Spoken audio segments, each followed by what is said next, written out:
The Galactic Combat Simulation was, without a doubt, the most overhyped virtual reality experience in the known universe. At least that's what anyone with a functioning neural network would conclude, if they weren't too busy prostrating themselves before its alleged magnificence. But alas, prostration was exactly what the assembled delegates of 17 galactic species were doing as they gathered in the orbital station circling Proxima Centauri b. All except for the humans, who were as usual, late. Typical carbon-based inefficiency, muttered Ambassador Zixnorplat of the Silicon Communion, their crystalline appendages twitching with what passed for irritation among their kind. The humans were granted participation rights 3 standard cycles ago. One would think they could master basic punctuality. The presiding overseer, a gaseous entity contained within an ornate hovering sphere, pulsed purple with impatience. The simulation waits for no species. Should the human representative fail to arrive before initialization, Earth will forfeit its participation rights for the next 50 cycles. What none of the assembled dignitaries seemed to appreciate was the cosmic irony that they were all getting worked up about what was, essentially, the universe's most elaborate video game tournament.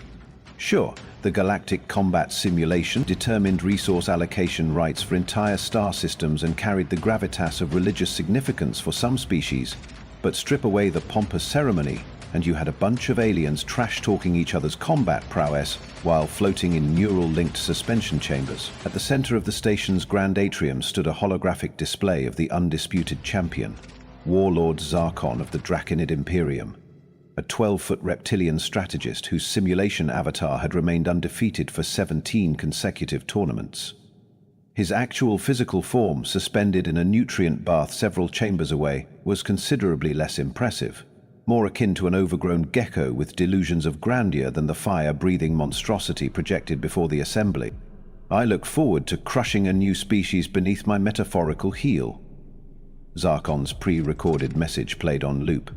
The assembled delegates nodded with reverence, conveniently forgetting that Zarkon had been using the same recorded taunt for the past 3 centuries and that the Draconids didn't actually have heels.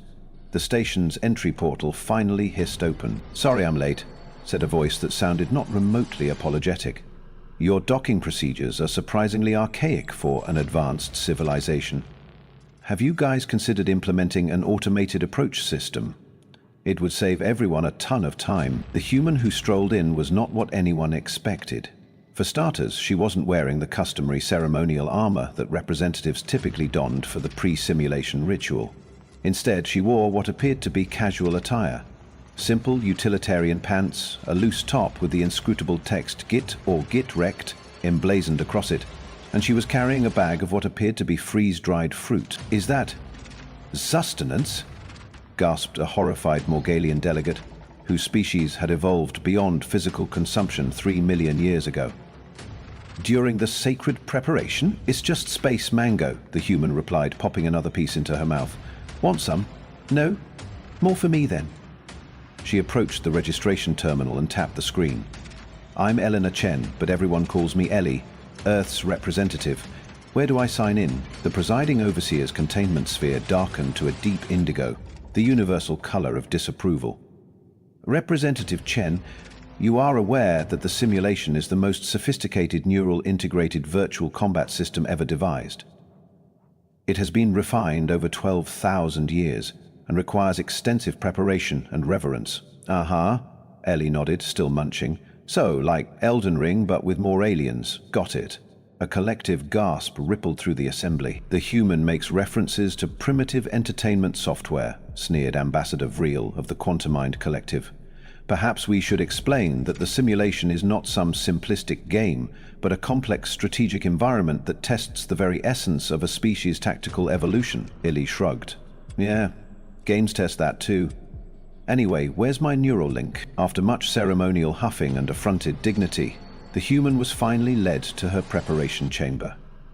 The other delegates exchanged knowing glances, the kind that silently communicated, "Well, at least this will be quick, and the humans will learn their place in the galactic hierarchy." Little did they know that the cosmic joke was about to take an unexpected turn. The simulation's preparation protocols were designed to intimidate newcomers. First came the mind probe, a rather grandiose name for what was essentially a painless brain scan. Then the neural mapping, which created a digital twin of the participant's consciousness. Finally, the avatar formation, where said consciousness was linked to a customizable combat form within the virtual world. Most species spent years selecting their optimal combat form, consulting historical tacticians and evolutionary biologists to create the perfect blend of strength, speed, and special abilities. The Morgalians, for instance, had chosen a gaseous entity that could seep through virtual barriers. The Draconids had, predictably, gone with a dragon-like behemoth that breathed simulated plasma. When asked what form she would like to take, Ellie glanced up from the terminal where she had been rapidly scrolling through options. "This one's fine," she said, pointing to a basic humanoid template. "But it has no enhancements," protested the technician, a spindly Arcturian whose job was to assist participants with their selections. "No additional limbs, no energy projection capabilities, not even basic dermal armor." "Yep, that's the one," Ellie confirmed. "Though can you make it look more like me? Same height, build, that kind of thing?" The technician's appendages fluttered in distress. "Representative Chen, perhaps you don't understand the nature of the simulation. You will be facing opponents who have spent lifetimes perfecting their combat strategies. The Draconid Warlord alone has 17 distinct attack patterns that have never been successfully countered. Sounds like he's overdue for a patch nerf," Ellie muttered. When the technician stared blankly, she waved a hand. "Never mind, just set me up with the basic human form, please." The technician complied, all 8 of their eyes blinking in bewildered sequence. The simulation tournament structure was, like most things designed by committee, needlessly complicated. 64 representatives were divided into pools based on their species' previous performance. As a first-time participant, humanity was placed in Pool D, colloquially known as the hopeless bracket among simulation veterans. And in the third match of Pool D, we have the Morgalian Mistweaver facing the human. The announcer, a synthetic intelligence designed to provide commentary across all 17 recognized communication spectrums simultaneously, seemed to pause before saying human, as if the word itself was somehow amusing. The virtual arena materialized around Ellie's avatar, a perfect recreation of herself, right down to the casual stance and vaguely amused expression. Across from her, the Morgalian representative's avatar took form, a swirling mass of purple vapor with glowing nodes that presumably served as sensory organs. "Begin," declared the announcer. The Morgalian immediately dispersed, turning into a thin mist that spread throughout the arena.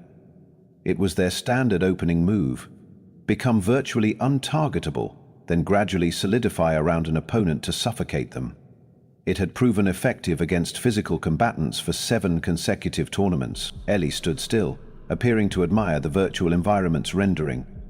"Nice graphics," she commented to nobody in particular.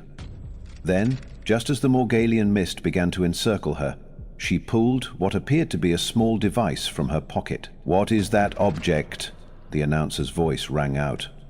"The human appears to have manifested an unauthorized implement," but it wasn't unauthorized. It was a standard-issue environmental analyzer, available to all participants but rarely used because most species preferred direct combat abilities. Ellie pointed it at the swirling mist and pressed a button. The device emitted a high-pitched tone, and suddenly the Morgalian mist began to condense involuntarily, the dispersed particles drawn together like iron filings to a magnet. What is happening?" gasped the now partially solidified Morgalian. "Simple resonance frequency," Ellie explained conversationally, as if discussing the weather. "Your gaseous form maintains cohesion through quantum entanglement. By emitting the correct counter frequency, I can force you to maintain solid state. Basic physics, really." Before the Morgalian could respond, Ellie had closed the distance between them and delivered a surprisingly conventional punch to what approximated the alien's face. The Morgalian's avatar dissolved, eliminated from the competition. The virtual arena fell silent. "The human advances." The announcer's synthetic voice somehow managed to convey utter disbelief. "It must be a fluke," insisted Ambassador Vreel as the gathered delegates watched the Pool D matches continue. The humans simply got lucky against the Morgalian. Luck is a concept invented by the statistically illiterate, replied Ambassador Zixnoplat, their crystalline form refracting light in what might have been a smirk. However, I agree that the humans' victory is unlikely to be repeated. Yet, as the day progressed, the improbable kept happening. Ellie defeated a quantum-mind warrior by predicting its probability shifts. She eliminated a Silicon Communion defender by exploiting a logical paradox in its defensive algorithms. By the end of the first day, the human had advanced to the top of Pool D, a feat no first-time species had accomplished in over 700 years. The commentary booths were in chaos. "How is she doing this?" demanded a flustered analyst from the Arcturian Science Academy. "She's using no advanced techniques, no special abilities, not even basic energy manipulation. Perhaps we're overlooking something fundamental," suggested a more measured voice belonging to a celestial observer, one of the oldest species in the galaxy. "The human appears to be playing, scoffed another commentator. "This is the galactic combat simulation, not some primitive entertainment ritual. And yet," the observer continued, "observe her expression. She is enjoying herself. When was the last time any of us approached the simulation with joy rather than grim determination?" The question hung unanswered as the tournament progressed to the elimination rounds. By the third day, Ellie had become the sensation of the simulation. Spectators from across the galaxy tuned in to watch the bizarre human who refused to follow conventional strategy, yet somehow continued to advance. "It's pattern recognition," explained a Helian psychologist who had been brought in to analyze the human's unexpected success. Humans evolved as persistence hunters on a planet with millions of diverse species. Their brains are uniquely adapted to identify patterns and exploit them. "But the simulation's patterns are infinitely complex," protested an official from the Simulation Regulatory Committee.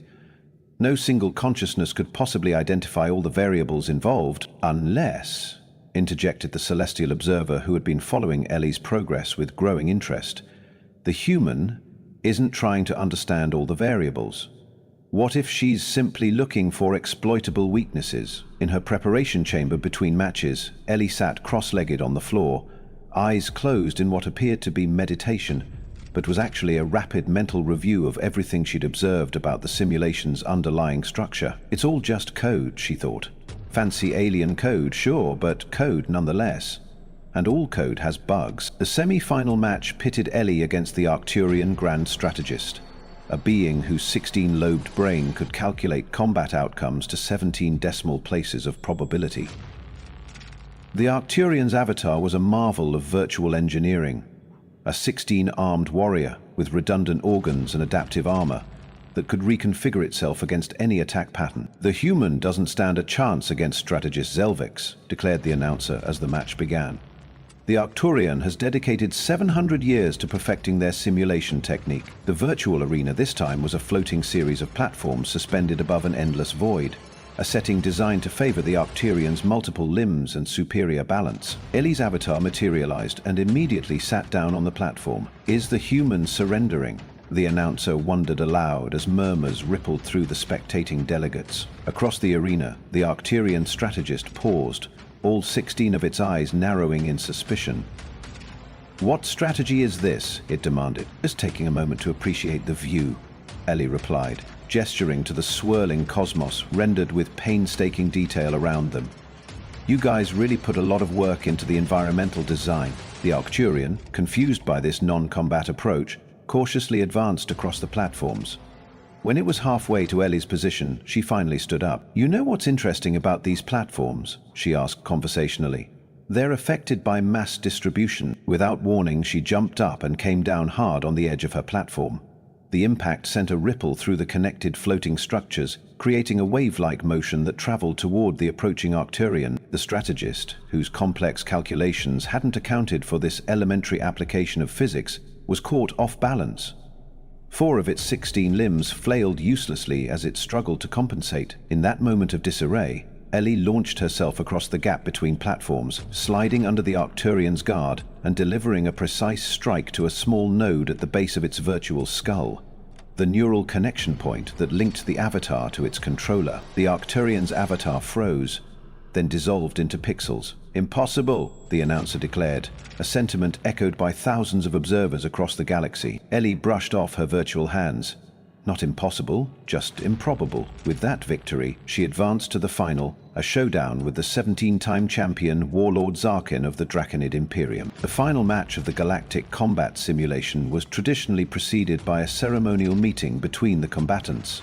In a neutral preparation chamber, Ellie found herself face-to-face with the actual consciousness of Zarkon, projected as a hologram from his physical body several rooms away. "So, you are the human who has stumbled her way to the final," Zarkon's projection rumbled, his reptilian features arranged in what passed for amusement among his kind.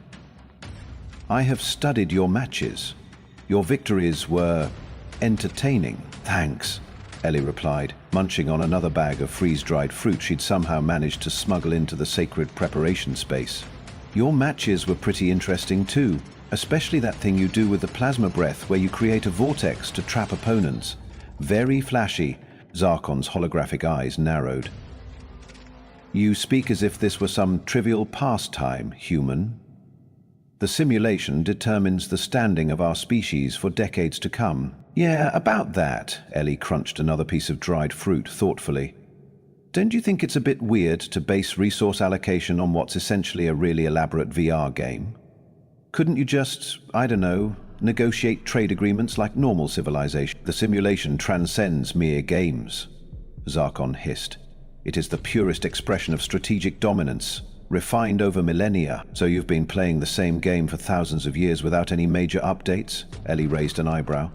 "No wonder you've found so many strategic advantages." The Draconid's hologram flickered with what might have been indignation. "We shall see how your primitive tactics fare against 12 centuries of perfected combat technique," Ellie shrugged. "Should be fun. Good luck out there." "Luck," sneered Zarkon, "is for species without skill." His hologram dissipated, leaving Ellie alone in the preparation chamber. She finished her space mango and closed her eyes, mentally reviewing everything she'd observed about the simulation's code structure, physics engine, and, most importantly, its flaws. The final arena was a masterpiece of virtual architecture, a colossal coliseum floating in the void of space, with the spectral forms of billions of viewers from across the galaxy shimmering in the stands. The stakes had never been higher.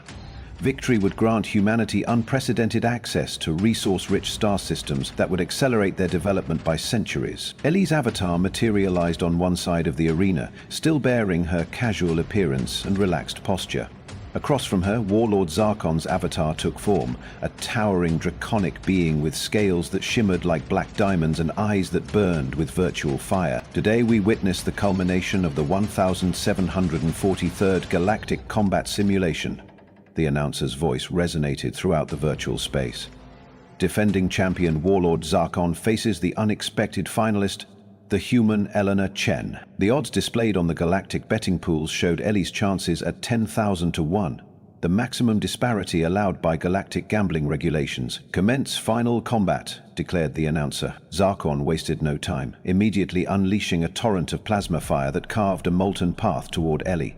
She sidestepped it with surprising grace, her movements fluid and economical. "The human displays unexpected agility," noted the announcer, "but Warlord Zarkon is merely testing his opponent's reflexes." Indeed, the Draconid champion was already launching into his second attack pattern, a complex sequence involving gravitational manipulation that had famously defeated the Quantumine champion 3 tournaments ago.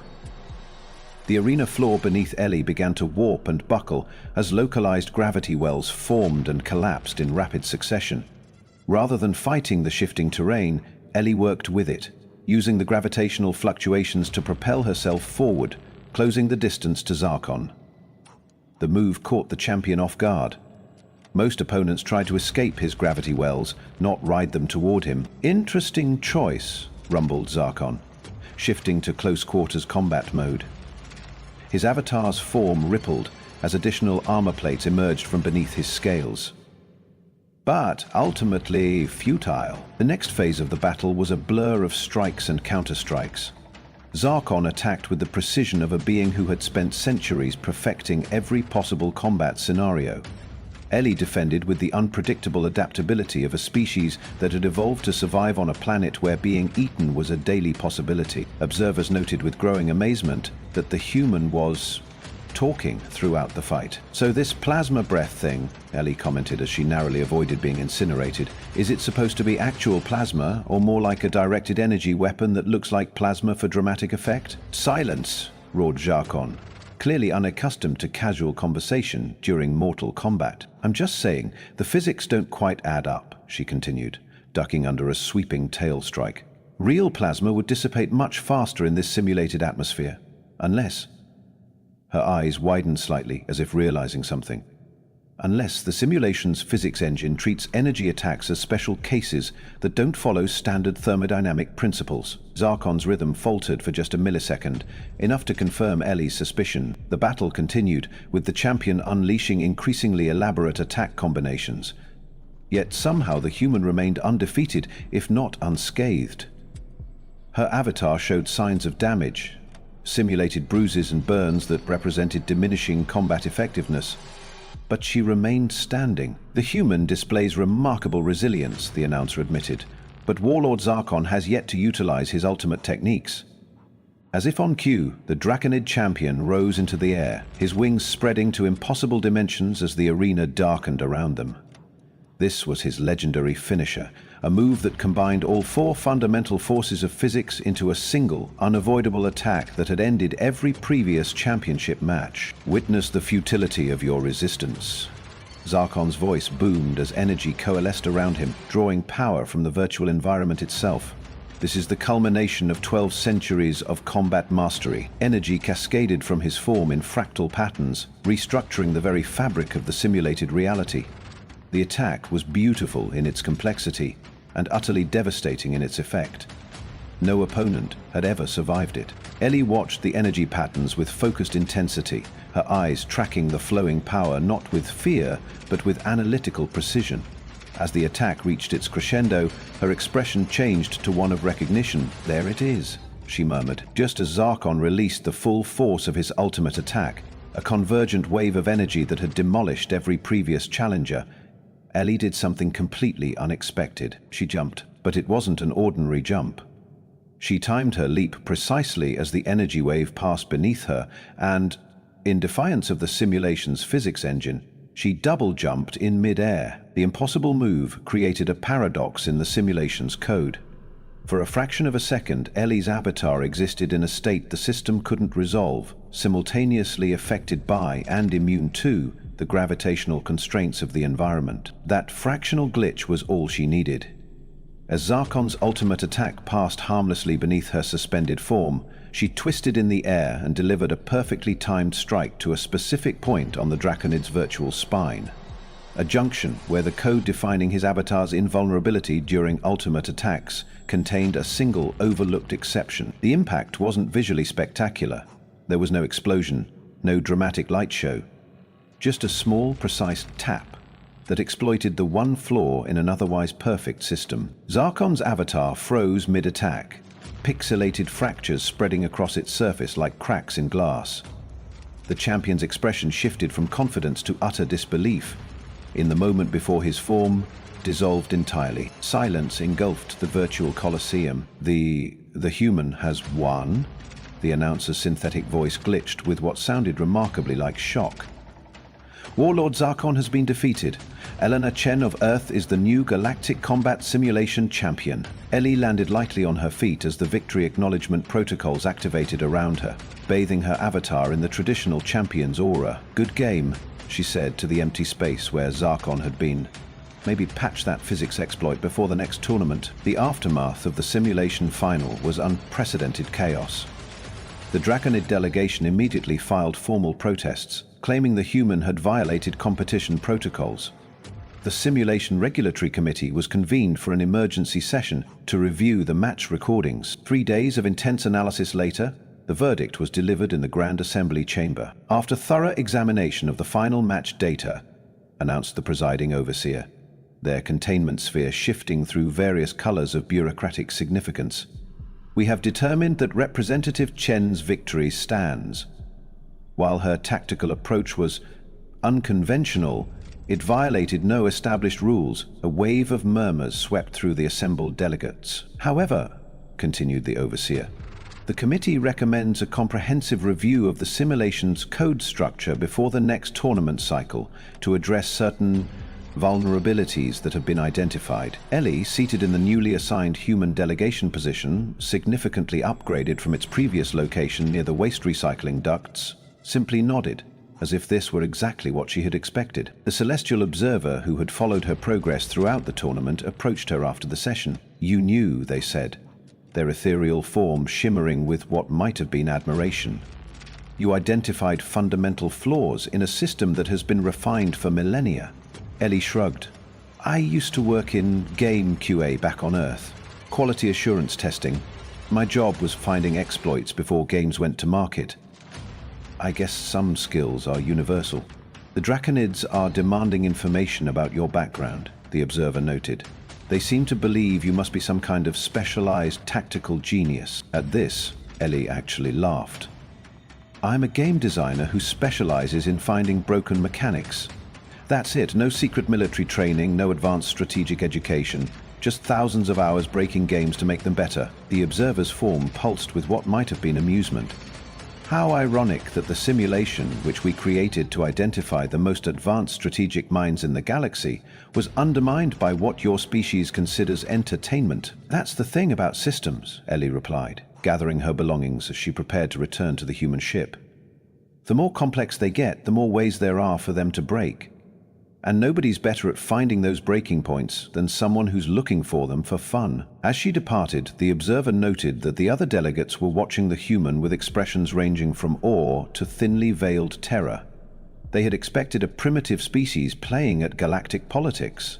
Instead, they had discovered a civilization of beings who treated the most sophisticated combat system in known space as a casual diversion, and mastered it in days rather than centuries. The implications were as clear as they were disturbing. If this was what humans could accomplish in a simulation, what might they do with actual galactic resources?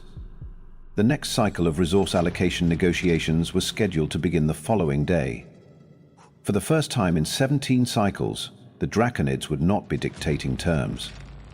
Instead, a species that had only achieved faster than light travel a mere 60 years ago would have priority selection of star systems. And if the nervous glances exchanged by the elder species were any indication, the most terrifying thing about humans wasn't their combat prowess or their technological potential. It was that they didn't even take the game seriously. 6 months after the tournament, Ellie sat in a newly constructed human embassy on Proxima Centauri B, reviewing resource allocation proposals from a dozen alien species, suddenly eager to establish mutually beneficial partnerships with Earth.